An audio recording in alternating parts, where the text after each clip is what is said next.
a que Deus abomina. A última coisa. Aposto agora que dentro dessa... Ó, 6 coisas tá aí. Vou falar 6 de novo. Falar pra você ver. Olhos arrogantes, língua mentirosa, mãos que matam o inocente, coração que trama maldade, pés que se apressam a fazer o mal, testemunha falsa que diz mentiras, e a 7ª, ele abomina. Eu aposto que eu sei o que é. Ó, deve estar cigarro, deve estar bebida, deve estar prostituição. Vou te dizer, sabe qual é a 7ª? 7ª, aquele que semeia contenda, desentendimento entre os irmãos.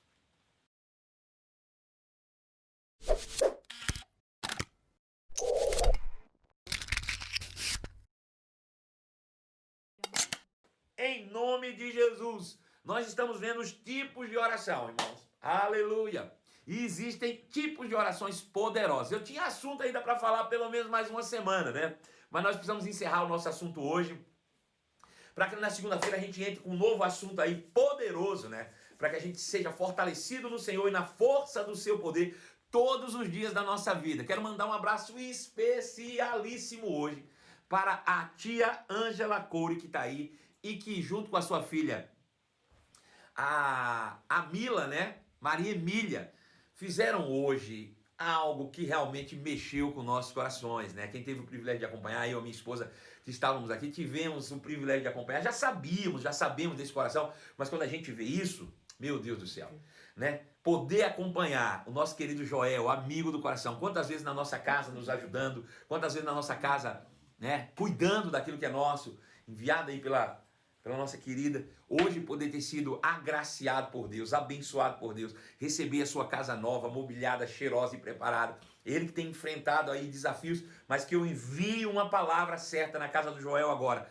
A palavra do Senhor entrando com poder. A palavra do Senhor exterminando todo o mal na vida do Joel e levantando e o colocando de pé, porque ele tem uma família, ele tem uma vida e ele cumprirá os dias dele no Senhor, no poder do nome de Jesus. Eu envio uma palavra de Deus na vida do Joel agora e declaro: Joel, você é sarado, você é curado, para a honra e glória do nosso Deus e Pai, em nome de Jesus. Gente, vamos falar um pouco agora à noite sobre alguns tipos de oração que nós ainda não falamos, orações poderosas. Uma delas se chama oração de concordância. Você certamente já ouviu falar desse tipo de oração. É a oração de concordância. É quando 2 ou mais pessoas concordam acerca do mesmo assunto. É bem comum, né, depois que você faz o rema, que você está na Igreja Verbo da Vida, que você conhece mais da palavra de Deus, pessoas se juntando dizendo: ei, você concorda comigo em uma oração? Mas existem algumas particularidades, algumas coisas que você precisa conhecer sobre a oração de concordância para que ela possa realmente trazer resultados práticos, né? E eu quero expor isso para você, porque é uma oração, quando nós terminarmos aqui, ó, nós já fizemos orações aqui, eu tenho certeza, de concordância hoje, e que quando nós terminarmos de entender os princípios que regem a oração de concordância, você vai poder sair dessa live hoje e com autoridade, com poder, determinar coisas na sua vida, junto com a sua casa, junto com a sua família, com pessoas que te amam, com pessoas que estão junto com você no dia a dia, e obter resultados extraordinários no poder do nome de Jesus. Veja, oração de concordância é quando 2 ou mais pessoas se unem por uma causa comum, né? Por um objetivo comum, concordando acerca do resultado. Veja, normalmente a oração de concordância é um decreto, né? Você decreta, você determina no reino do Espírito, você dá uma ordem no reino espiritual e aquilo vai acontecer quando 2 ou mais pessoas concordarem acerca do mesmo assunto, né? Gente, parece que a coisa está caindo aí, não está passando. O nosso parou em 51 e não saiu mais de 51, parado em 51. Vamos fazer uma coisa, coloca o dedo aí, por favor, no coraçãozinho e compartilhe com mais pessoas, porque de vez em quando o Instagram faz essas gracinhas. Ele trava aí e não deixa as pessoas entrarem. Tem gente que está dizendo que está caindo, entrando e saindo. Vamos aumentar a nossa audiência e vamos fazer com que realmente nossa audiência suba, em nome de Jesus. Então veja, oração de concordância muitas vezes é um decreto, né? E não um clamor, um pedido, é uma determinação no reino do Espírito. 2 ou mais concordando acerca daquilo, vai acontecer. Agora veja, uma coisa que é importante saber dentro disso é que a oração de concordância não basta ter concordância apenas na oração. Sabe, pessoas às vezes deixam de receber o benefício da oração da concordância porque eles acreditam o seguinte, né? Eles acham que se eles, poxa, eu quero orar acerca de uma coisa, vem cá, fulano, vem cá, Gabriel, fica aqui do meu lado, vamos concordar. Gabriel também está com a gente hoje aqui no estúdio, né, nos ajudando, nos auxiliando na técnica. Imagina, eu pego aqui e digo, Gabriel, vamos concordar. Concordar acerca de quê? Vamos concordar que amanhã será isso, isso e isso. Pronto. Não basta concordar apenas na oração. A oração de concordância precisa ter concordância também na vida, né? Então veja, não é só concordar na hora da oração. Por isso que muitas vezes não funciona e por isso que você tem que estar atento, ligado, para você não estar em concordância com gente que não concorde com você na sua vida. Então eu quero dar exemplos a respeito disso para que você entenda. Imagina que uma família, por exemplo, né, de 3, 4 irmãos estão juntos e acontece algo com um dos seus pais, por exemplo, né? E o pai tá doente ou adoeceu, recebeu um diagnóstico, não sei o que, por exemplo. E aí se juntam 2 ou 3, né? E juntos vão concordar acerca daquilo que eles vão determinar. Veja, todos eles têm um pai em comum, todos eles têm um desejo em comum, todos eles estão no mesmo coração, todos eles estão no mesmo sentimento, todos eles estão na mesma pegada. Então, naquele momento, eles se juntam e a oração em concordância daqueles 3. Perceba que não é só a fala que está em concordância, é o coração em concordância, é a vida em concordância, é o desejo real em concordância, é a vontade de ver aquilo acontecer em concordância que vai determinar realmente o sucesso. Por isso existe uma necessidade real de que as pessoas estejam concordando na vida, no parecer, no proceder, o mesmo sentimento, a mesma disposição mental, para que haja realmente, por exemplo, esposo e esposa juntos no desejo de determinar a cura de um filho, por exemplo. Vocês podem entrar em concordância e determinar porque vai acontecer, porque ali estão realmente os dois com um só coração e um só espírito no mesmo propósito, né? Então não basta você concordar apenas com a oração, precisa ser concordância na vida, né? Então cuidado com as pessoas que você convida para concordar com você nas suas orações, certifique-se de que de fato essa pessoa está em plena concordância com você no seu coração, né? Então eu dei alguns exemplos aqui como pai em relação aos filhos, filhos em relação aos pais, irmãos sobre os pais, sócios de empresa, por exemplo. Pessoas que estão percebendo situações que estão entrando em descontrole. O mundo está desse jeito que está aí. Então sócios, pessoas que estão no mesmo negócio, se juntam e declaram juntos, em concordância, diz, olha, isso não vai me afetar, porque eu não vivo segundo o padrão do mundo, eu vivo segundo o padrão de Deus, eu vivo segundo a palavra, eu me certifico daquilo que a palavra de Deus diz e eu declaro sobre a minha empresa, nós declaramos sobre a nossa empresa que nada, mal nenhum chegará e que ao contrário disso, durante qualquer tipo de pandemia, nós vamos crescer, nós vamos avançar, nós vamos continuar dando fruto. Por quê? Porque eu não dependo do mundo, eu dependo da palavra. Então, quando se há essa concordância, quando se há esse uníssono em coração, as coisas vão acontecer. Aleluia! Agora, quando um puxa para o lado, outro puxa para o outro, meu irmão, aí já era. Aí não tem condição. Amém? Então, é importante que seja dessa maneira. Veja o que Jesus disse lá em Mateus capítulo 16 e depois ele confirmou em Mateus 18. Mateus 16 diz assim: Simão Pedro respondeu, o Senhor é o Cristo, o Filho do Deus vivo. E Jesus disse, que grande privilégio você teve, Simão, filho de João. Foi meu Pai no céu que lhe revelou isso. Nenhum ser humano saberia por si só. Agora eu lhe digo que você é Pedro, e sobre essa pedra edificarei a minha igreja, e as forças da morte não a conquistarão. Eu lhe darei as chaves do reino dos céus. Veja, Jesus disse, eu te darei a chave do reino do céu. Qual é a chave? Ele disse, eu digo que o que você ligar na terra terá sido ligado no céu. Veja, ligar como? Por meio da oração. Qual é a chave do reino do céu? É falar. A chave do reino de Deus é falar. Quando eu falo aqui, a palavra é espírito e vida. A palavra é espírito e vida. Veja, se a palavra é espírito e vida, é a palavra que é a chave de trazer do reino do espírito para o reino físico. Porque a palavra é espírito e vida. Essa é a chave do reino. É falar. É por isso que as pessoas vivem em problemas. Por quê? Porque elas vivem hoje o que elas construíram ontem. Pessoas que vivem falando, não vai dar certo, isso e aquilo. Então o que você vive hoje é resultado do que você confessou ontem. Então quer construir o teu futuro? Fale palavras. A chave do reino consiste em falar. Aleluia. As chaves do reino consistem em falar. Então, se você fala acerca, ele diz, é como uma chave no reino dos céus. Aquilo que você ligar na terra terá sido ligado no céu. Aquilo que você ligar na terra foi ligado no reino do Espírito. Estartado lá. Veja, você falou, não viu nada, mas lá no reino do Espírito a coisa já começou a funcionar. De lá para cá é uma questão de tempo e tudo vai se manifestar. Eu vou falar de novo. Quando você fala na terra, você ligou no reino do Espírito. Aquilo vai começar a funcionar a partir do reino do Espírito para se manifestar no reino terreno. Aleluia.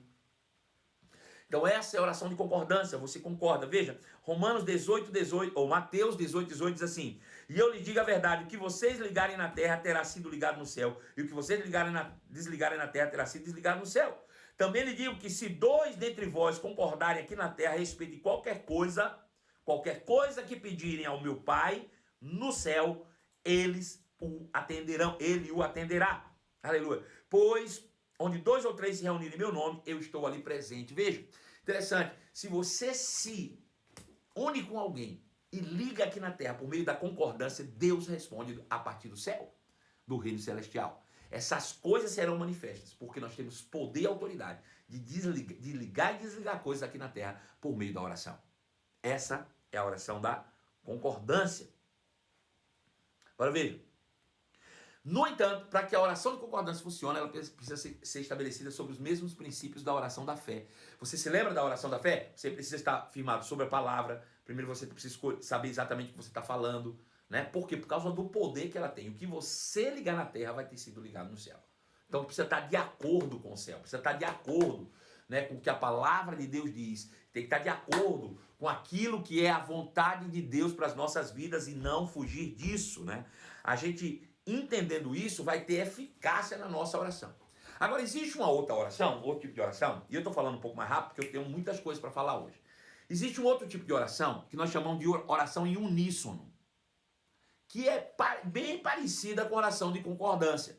Porém, existe uma diferença bem sutil. Qual que é? Quando eu faço oração de concordância, eu chamo Pedro e Gabriel para concordar acerca de qualquer coisa. Concorda comigo que hoje vai dar tudo certo aí na transmissão, que não vai cair?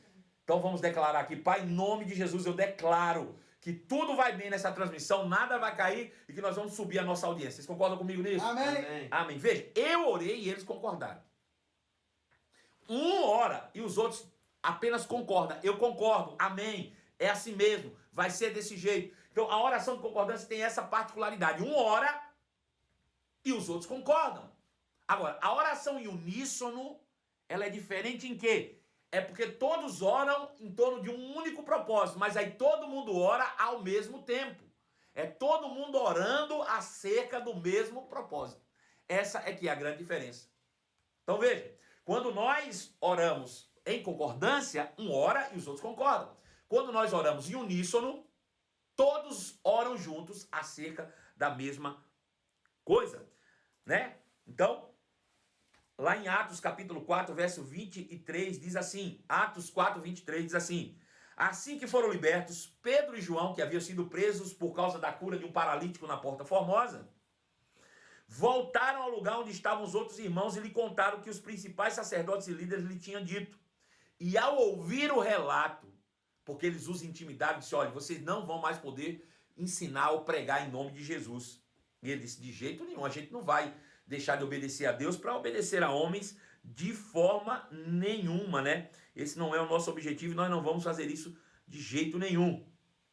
Então, eles dizem o seguinte: ao ouvir o relato, todos os presentes levantaram juntos a voz e oraram a Deus em uníssono, dizendo: ó soberano Senhor, Criador dos céus, da terra, do mar e de tudo o que nele há, falaste muito tempo atrás, pelo Espírito Santo, nas palavras do nosso antepassado Davi, teu servo. E aí eles relatam um texto que realmente possa dar base à sua oração. Eles vão mostrar. E aí no capítulo 31, diz assim, versículo 30, estende, pois, a tua mão com poder para curar, e que sinais e maravilhas sejam realizados por meio do nome do teu santo servo Jesus.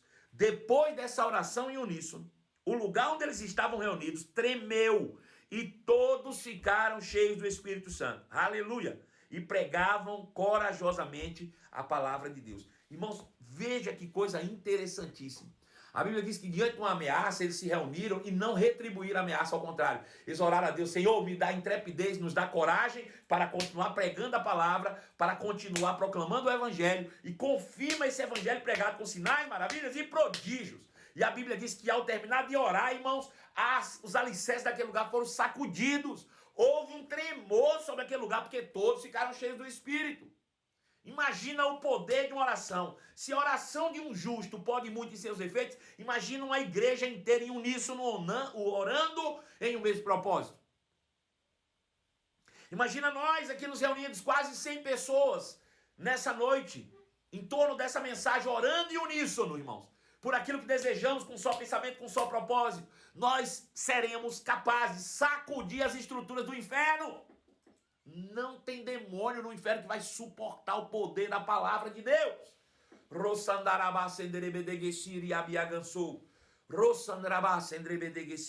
Salmo capítulo 133, verso 1. Você está cansado de ouvir Salmo, mas eu vou ler de novo para você. Ele diz assim: como é bom e agradável quando os irmãos vivem em união, em unidade. Quando há unidade entre os irmãos, quando há unidade dentro de casa, quando há unidade numa empresa, quando há unidade, irmãos, em qualquer coisa. Os irmãos vivem em união. Aleluia. Pois a união é preciosa como o óleo da unção. A união é tão preciosa quanto o óleo da unção. Aleluia. Esse óleo fora derramado sobre a cabeça de Arão e descia por sua barba até a bainha das suas vestes. Essa união é revigorante como o orvalho do Hermon, que desce sobre os montes de Sião. Ali ordena ou pronuncia o Senhor a sua bênção e a vida para sempre. Aonde há unidade, aonde há, irmão, uníssono, Deus estabelece bênção, Deus estabelece paz. Aleluia. Sabe onde é que não tem paz? Onde tem divisão. Mas a oração em uníssono, ela nos leva à plena paz e à realização daquilo que desejamos em nome de Jesus. Aleluia. Oração uníssona. Todos em torno de um só propósito, em alta voz, clamando ao Senhor no poder do nome de Jesus. Os resultados serão sempre extraordinários. Extraordinários. Quando nós oramos em unidades. Amém? Agora veja. Existem também muitos inimigos da oração. Assim como existem inimigos da fé, existem inimigos da oração também. E aí, eu quero citá-los aí. Eu já citei muitos deles aqui durante a pregação pelo Espírito, que eu sei que tocou o coração e a vida de muita gente aqui. Recebi relatos, testemunhos disso, né? Mas hoje eu quero fazer evidências, né, sobre cada um desses inimigos da oração. Qual é o primeiro inimigo da oração relacionado no nosso estudo? O primeiro inimigo da oração é problemas de relacionamentos familiares. Veja, a família é a base do propósito de Deus da existência humana. Nós já estudamos sobre isso aqui quando falamos de família. A família é a base dos propósitos de Deus com a humanidade. É a base. Quando Deus pensou na humanidade, no propósito da existência da humanidade, a família está lá na base.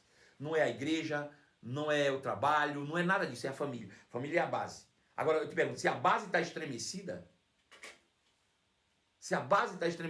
imagina o resto.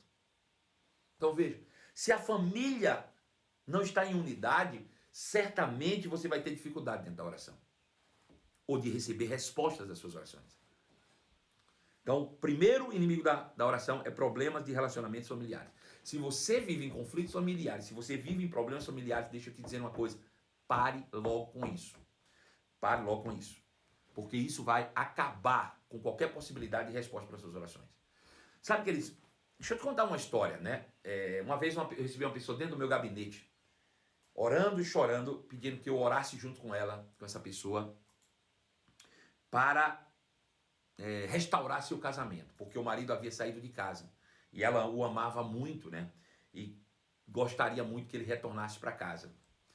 E eu disse, me conta a história. E ela começou a me contar a história, que ela brigou com ele, e eles brigaram por muitas coisas, etc. E principalmente por causa de coisas pequenas dentro de casa, irmãos. Na maioria das vezes. E aí ela disse, pastor, e naquele dia da briga eu digo, vai embora, sai de casa agora. E eu disse, e aí? Ele disse, ele foi. Eu digo, e agora você quer que eu ore para ele voltar? Você mandou ele embora, poxa. Sabe? Qual é o objetivo? Para pensar. Você toma algumas atitudes de vez em quando dentro de casa, impensadas, que vão te custar muito caro em oração depois. Né? Porque melhor de que resolver algo na oração é não ter problema, gente. Né? Por exemplo, quem não ora em casa com a família vai ter que orar por ela. Hein? Quem não ora com a família vai ter que orar pela família. Ao invés disso, as pessoas criam confusão à toa. Veja, eu vejo tanta gente com tanto problema de casamento que eu digo, gente, eu não acredito que vocês estão brigando por uma coisa tão idiota, tão boba, né? E depois quer exercer uma força absurda para restaurar o casamento. Poxa, é melhor você exercer essa força para não ter problema, de que depois ter que restaurar. Raciocina um pouco, vamos pensar um pouquinho, né? Você está preparado para uma separação, para um divórcio? Não, de jeito nenhum. Então pare de ser contencioso, pare de ser briguento, e eu vou aqui colocar pressão para cima das mulheres agora. 90% dos problemas causados dentro disso é mulher com problema, com picuinha, com encrespando. Não quero aqui ser partidarista dos homens, eu sei que tem muito homem pilantra, tem muito homem que dá trabalho, mas 90% é mulher. Se não fosse, a Bíblia não tinha dito. A mulher diz que é melhor, a Bíblia diz que é melhor a gente dormir debaixo de uma goteira do que casar com uma mulher briguenta. A Bíblia diz que a mulher sábia edifica a sua casa, mas a tola destrói com as suas próprias mãos. Não tem isso a respeito do homem. Eu não estou dizendo que o homem também não destrua a sua família por causa de atitudes impensadas, não. Mas 90% é das mulheres que faz contenda, e depois é exatamente as mulheres que vêm chorando pro gabinete pedindo para restaurar o casamento. Presta atenção, criatura. Se tu não quer depois chorar para restaurar teu casamento, para de fazer contenda dentro de casa. Seja sábia. Pare de confusão.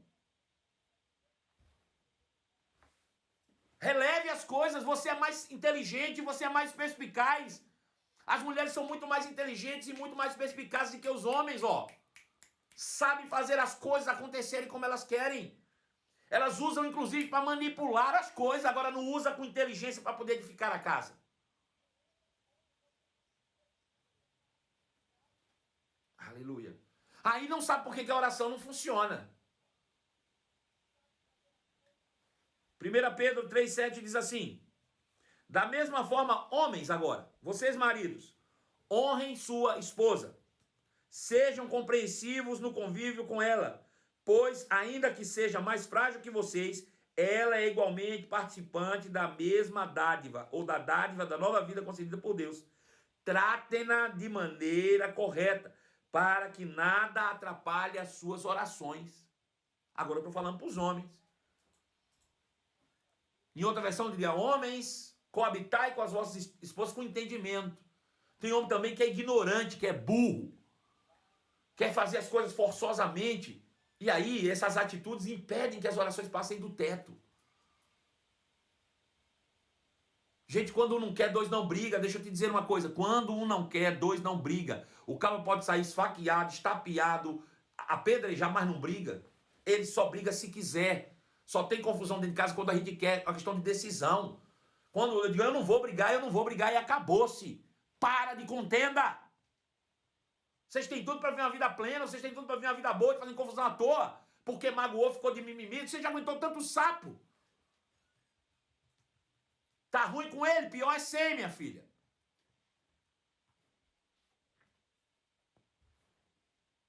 Aleluia. Esse é o maior inimigo das orações. Problemas relacionais dentro de casa. Coisas que são simples de resolver. Simples, irmão. Simples de resolver.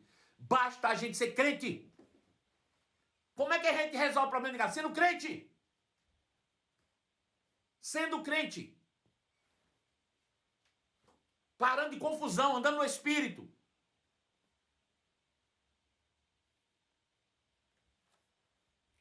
Usando palavras mágicas. Palavras mágicas é: me perdoe, estou errada.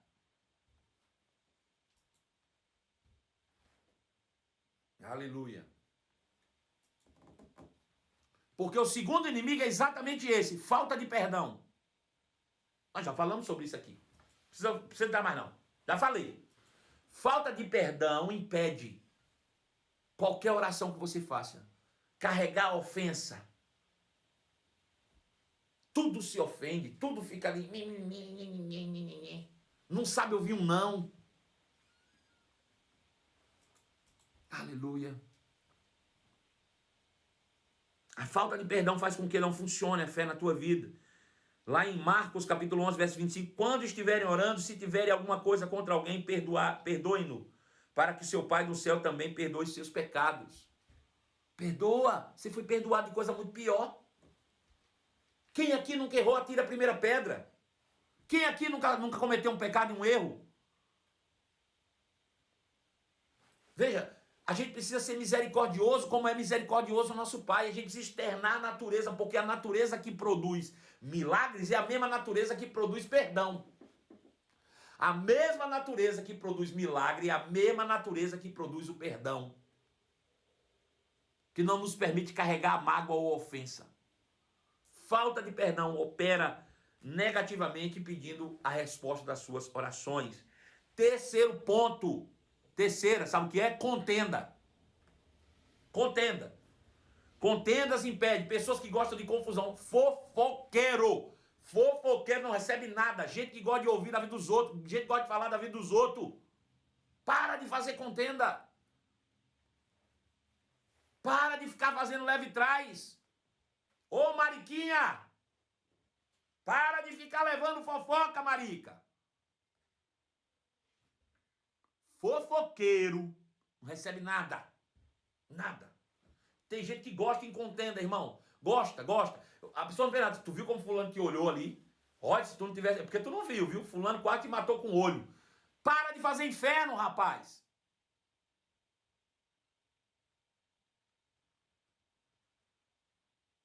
Aleluia.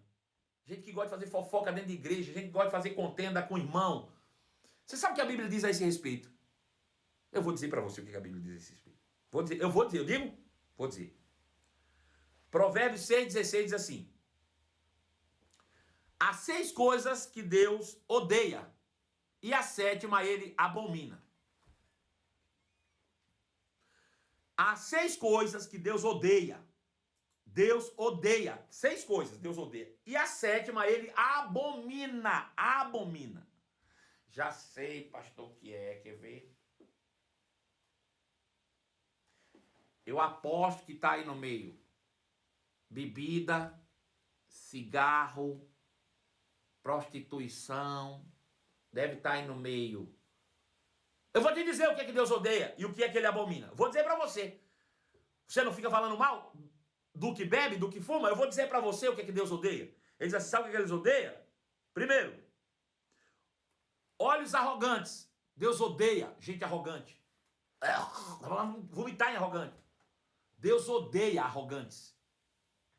Deus odeia pessoas arrogantes. Segundo, coração que trama maldade. Gente que fica pensando em como fazer o mal para os outros.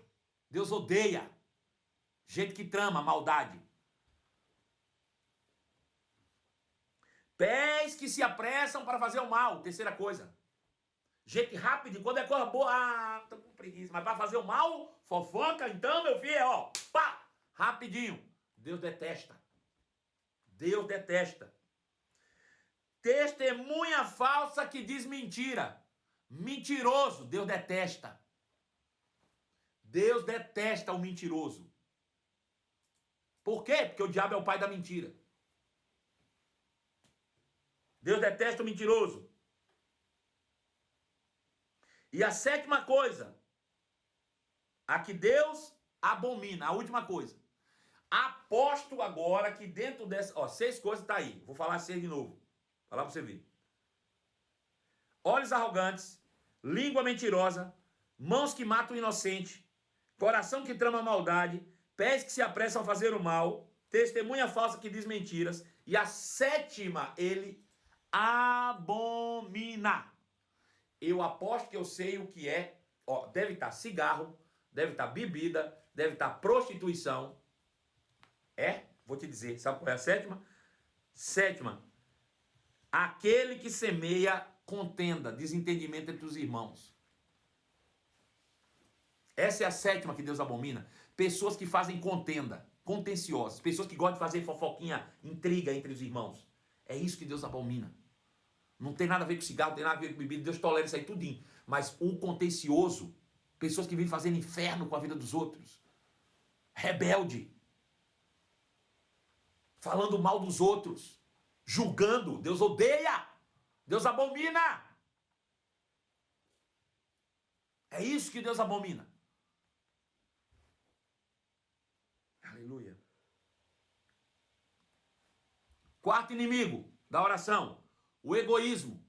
Gente egoísta que só pensa no seu próprio umbigo. Por que esse é o inimigo da oração? Porque esse é o sistema do mundo.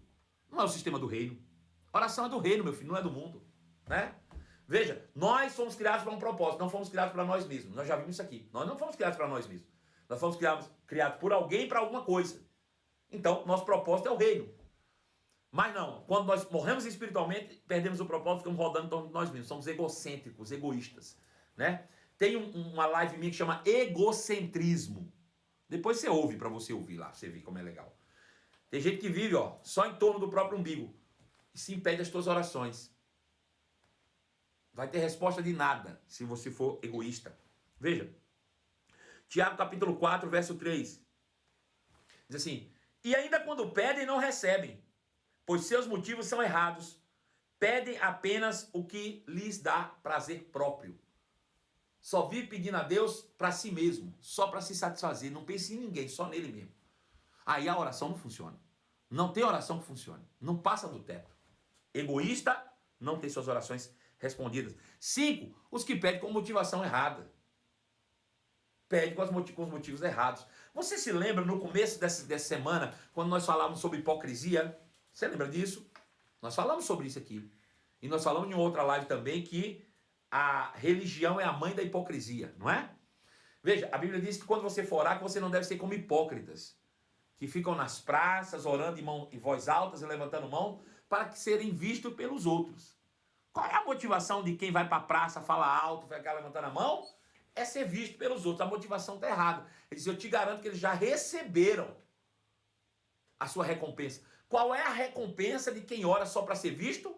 A recompensa de quem ora para ser visto é ser visto.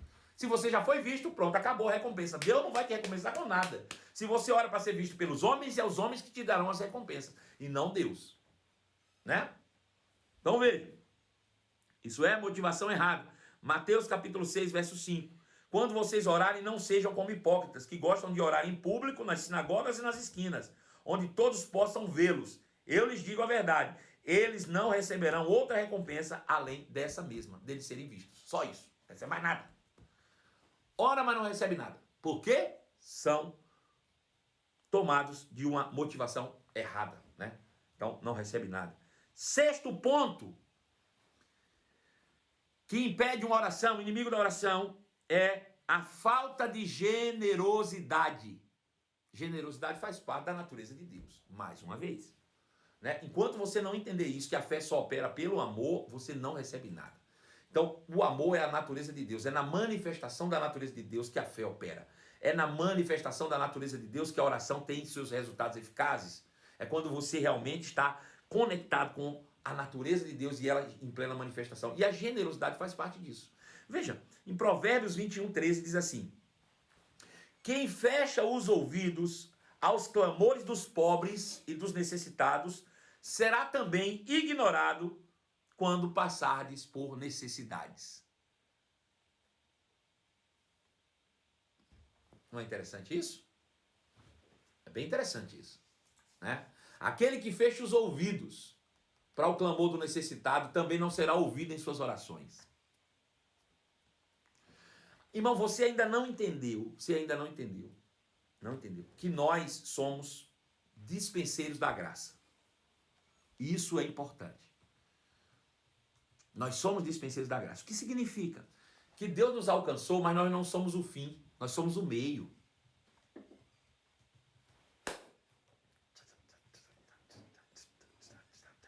Nós não somos o fim, nós somos o meio. Deus nos alcançou para que alcancemos outros. Deus nos abençoou para que abençoemos outros. Deus nos curou para que curemos outros. Deus nos prosperou para que prosperemos outros. Nós não somos o fim, nós somos o meio. Nós somos dispenseiros da mesma graça. Recebemos de graça também damos. Entendeu isso? Então, se você fecha o ouvido para os necessitados, sua oração também não é ouvida.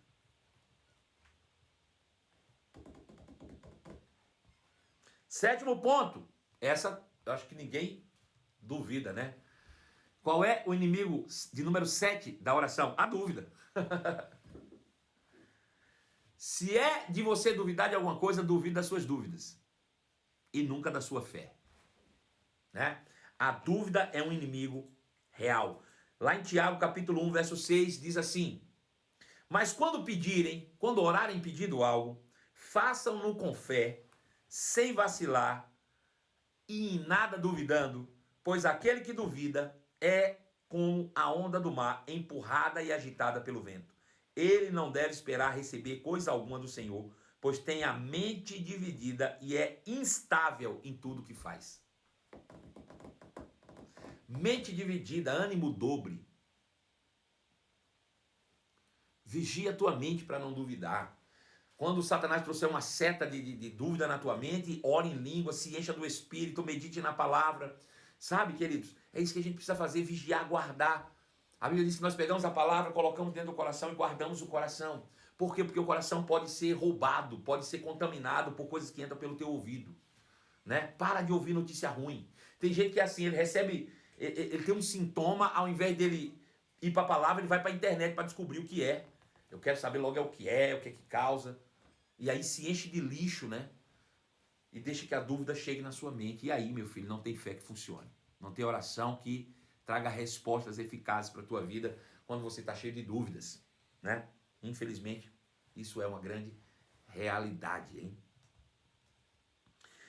8, ponto de número 8, inimigo da fé número 8 é a falta de conhecimento. Veja, nós começamos essa semana dizendo o seguinte, que oração você faz de um local específico, e o local é a posição de justiça.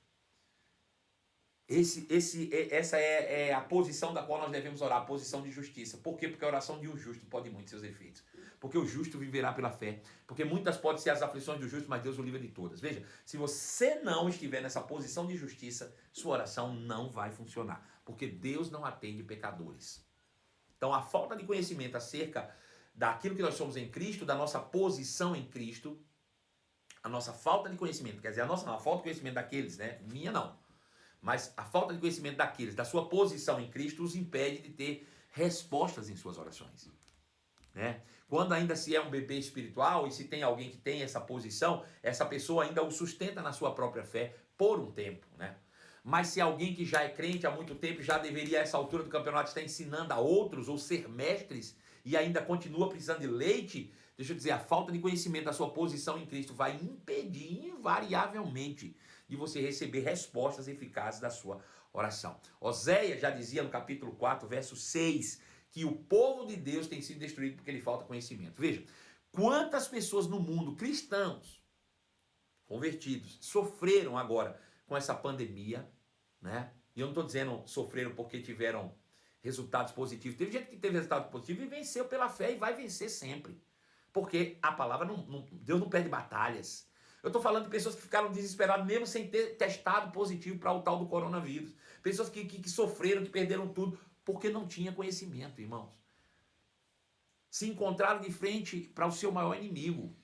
E o maior inimigo da igreja não é o coronavírus. O maior inimigo da igreja é a ignorância, a falta de conhecimento. É por falta de conhecimento que o povo padece. É por falta de conhecimento que o povo sofre. É por falta de conhecimento que o povo é destruído. Agora, por meio do conhecimento, nós somos fortalecidos em Deus todos os dias. Por meio do conhecimento, nós somos prósperos em Deus. Nós alcançamos tudo aquilo que nós reivindicamos em Deus. Então, se cerque do conhecimento, busque, invista. Sabe? Lá em Provérbios capítulo 4, verso 13, diz que a felicidade consiste em você adquirir conhecimento e achar sabedoria. A felicidade consiste em você adquirir o conhecimento e achar sabedoria. Vou dizer de novo, a felicidade consiste em você adquirir conhecimento e achar sabedoria. O fato de você estar aqui todos os dias, às 23 horas, impreterivelmente, ouvindo essa live, significa que você está adquirindo conhecimento. Porque na hora que a calamidade bater na sua porta, a palavra sai da sua boca com tanto poder que não vai dar tempo nem de atender a porta, a desgraça já foi embora. Está entendendo isso? É nisso que nós precisamos ficar firmados. 9º ponto, são 10. Confissão errada. Pessoas que falam o que a palavra de Deus não diz. Pessoas que falam exatamente diferente daquilo que a palavra de Deus diz. Uma confissão errada, falar incredulidade, falar negativo, irmão. tudo isso impede a tua oração de ser respondida. Alguém negativo, alguém que fala incredulidade, alguém que não confessa a palavra. Sabe o que significa confessar? Confessar significa falar o que Deus fala. Quer confessar? É falar a mesma coisa que Deus fala. Se Deus disse você é curado, então eu digo eu sou curado. Mas eu estou sentindo uma dor, o problema da dor, não quero nem saber, eu sou curado. A dor é que vai ter que dizer, que mudar e não a palavra. Veja, eu vou te dizer de novo. Se aparecer uma dor e a Bíblia diz que eu sou curado, eu vou dizer eu sou curado. Mas e a dor? A dor vai ter que mudar, porque a palavra de Deus é imutável. Ela não muda. Então se alguém tem que mudar aqui é a dor. Deu para entender? Não existe duas verdades, existe uma verdade. Você se lembra que a Bíblia diz que Adão e Eva estavam no paraíso e quando eles comeram do fruto, abriu-se-lhe os olhos e vendo que estavam nus, tiveram medo. Mas eles não já estavam nus? Estavam nus. Eles estavam ou não estavam? Estavam. Mas o pecado fez com que eles olhassem a nudez que eles não tinham visto. Olha que interessante. Sim ou não? Botasse maldade do que era natural. Veja que negócio. Aí eles se esconderam e aí a voz do Senhor, na viração do dia, a palavra de Deus, na viração do dia, a voz do Senhor veio para Adão e disse assim, Adão, onde tu estás? Ele disse, eu não posso sair não porque eu estou nu. A palavra de Deus diz, Adão, onde você está? Ele disse, eu não posso ir aí não porque eu estou nu. Sabe o que é que Deus disse? Quem te disse que você está nu? Ah, pegou? Quem te disse que você está nu? Veja, o que importa, ele não estava nu antes, estava, mas não via. Porque quem sustentava ele era a palavra. O que Deus falou prevaleceu. Até que ele deu ouvido a outra voz, dizendo, você está nu? Ele disse, quem te disse que você está nu? Sabe, essa mesma voz está dizendo hoje, quem te disse que você é doente? Quem te disse que você é quebrado? Quem te disse que você é pobre? Quem te disse que a tua família não vai dar certo? Quem te disse? Quem te fez saber isso? Quem te disse? A quem você está ouvindo? Quem te disse?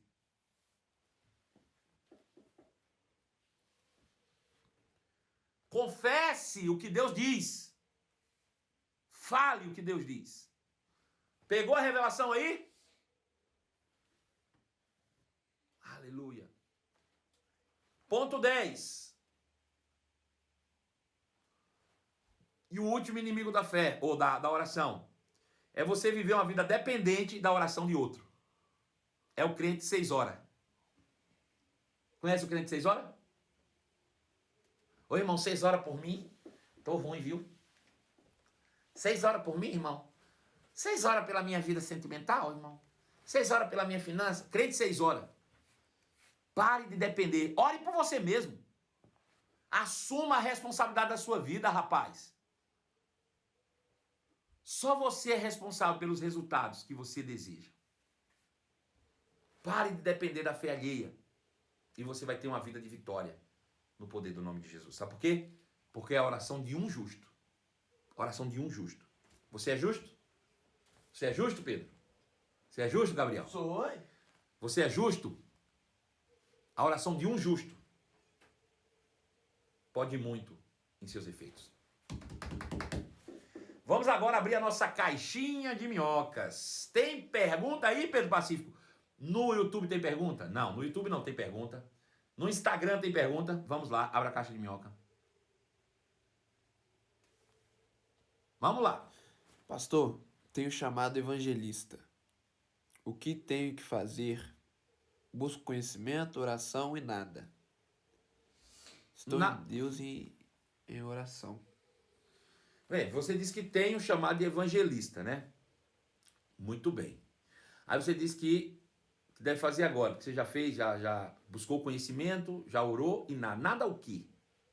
O que você chama de nada?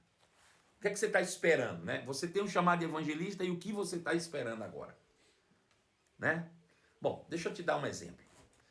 Um dia eu estava num culto, né? Na verdade era uma aula. E uma das minhas ovelhas recebeu recebeu uma oração por imposição de mãos do ministro da noite. E nessa oração que ela recebeu por imposição de mãos, o ministro da noite disse: olha, Deus está compartilhando com você dons de curar, dom de cura sobre a tua vida. E eu estava lá no mesmo culto, na mesma ministração. Ouvi aquilo e fiquei observando. Daí a pouco, quando terminou, ela veio e falou assim: pastor, o senhor ouviu? Que bênção de se ouvir, filha. Foi maravilhoso.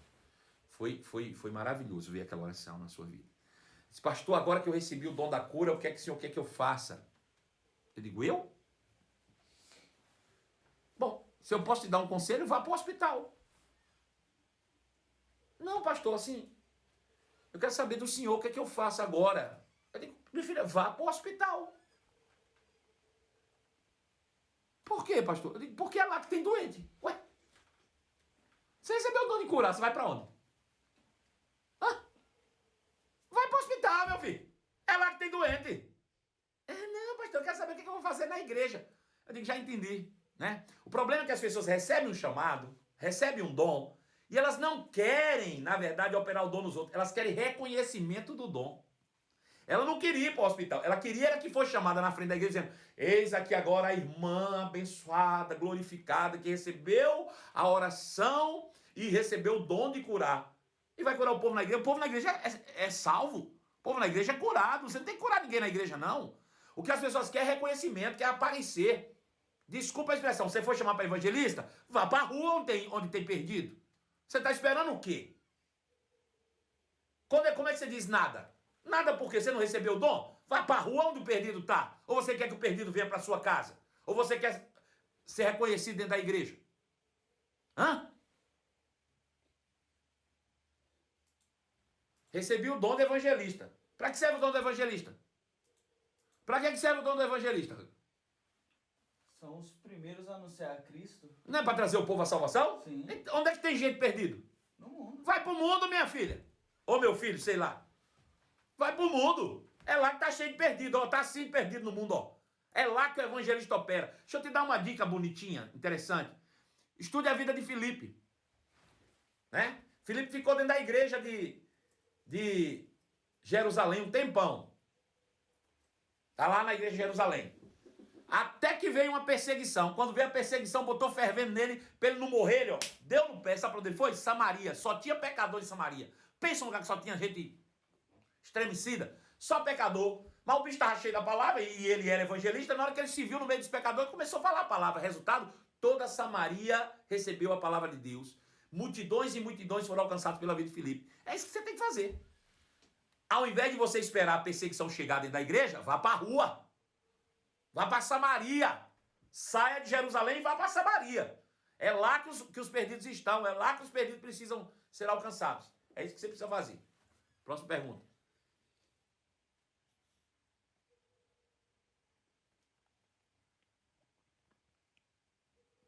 Pastor, tenho sido perseguida em provocações, uma atrás da outra.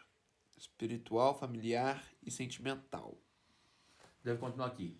Deixa eu ver.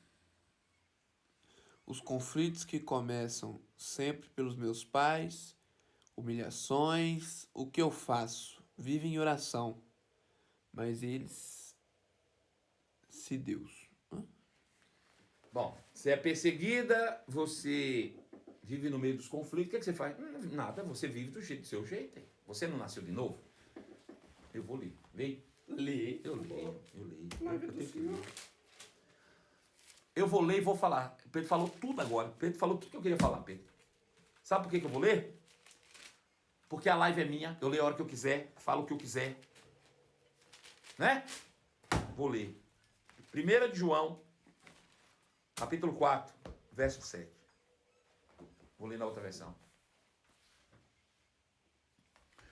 Vou ler 1 João. Ô, gente, eu tô brincando com vocês, viu? Diz que ó, o YouTube, o som tá baixo, viu, gente? Glória a Deus. Eu gosto de fazer rindo, irmãos, dessa maneira, porque as pessoas recebem, ficam com raiva, ficam bravas, mas me amam do mesmo jeito, né? É batendo e amando, é igual mulher de malandro. Quanto mais apanha, mais ama. É assim mesmo, viu? Jesus um dia chamou o discípulo e disse assim: quem que foi? Quer ir embora também? Se manda. Olha! Ah, embora! Porque tem gente que acha assim, em verdade vos digo, se você não quiser me acompanhar, não sei como é que é. Vice? Aí você, pra onde é que a gente vai se só tu tens a palavra de vida eterna, né? Só o Senhor tem. Bom, se você está ouvindo palavra de vida eterna, para onde é que você vai?